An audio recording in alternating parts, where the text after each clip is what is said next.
guys, today I am reviewing a little brush set from EcoTools, and I just love reviewing makeup brushes. So I was really intrigued by this little duo here. Two double-ended brushes from EcoTools called the Eye Enhancing Duo set. They are just $5.99 at Ulta, so I thought, if these work out, this could be a really good deal for people who just want to, grab something quick and think that, okay, that's everything I need to do an eye look. The different brushes you're getting here is kind of a flat, but yet somewhat fluffy brush. You can see it's definitely tapered down the sides, so this would be something you could use for packing shadow on your lids or even blending some things out a little bit. On the opposite end of that brush, you've got a stiff angled brush. This could be great for your eyeliner. It's even really nice for your brows. You've got a crease blending type brush, definitely tapered down the sides there. Comes up to not like a sharp point, but it just definitely tapers up to a little bit of a point there.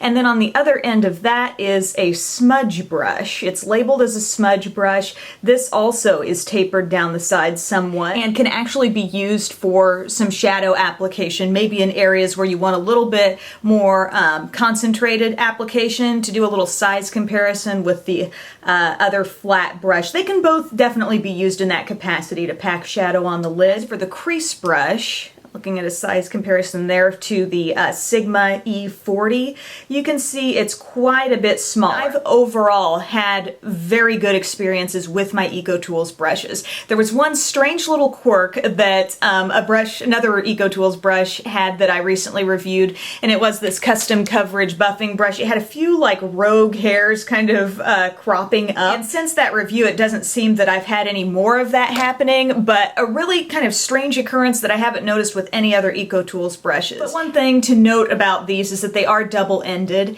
and that can make storage a little bit tricky, especially if you're storing most of your brushes, kind of like sticking them down in a cup or something. You do have this little pouch which could be fine for storage, and I think probably what I would recommend to do if you're going to travel with these, because you can't just easily slide a brush guard on one, so if you can keep them in the little pouch, this thingy comes off there. So you've just got a kind of plain looking pouch that these can go down into. Another little drawback from these is if you like to use your Benjabelle Brush Tree to dry your brushes vertically, unless you're only cleaning off the one side at a time, you wouldn't want to stick this up in there because then you do have moisture seeping downward from the other side. If you're confused about what I'm talking about with brush trees, you can check out my full video on that, but just be careful when you're cleaning them and dry them flat. So good quality, decently sized brushes, as far as the bristle length and density goes and softness, but can they create a whole eye look without pulling anything else in? That's what we're going to check out. I used my NYC Individual Eyes palette in Union Square. So first I took the large kind of flat brush that's labeled shade. I used that to apply the cream shade all over the innermost part of my lid. It did fine with that,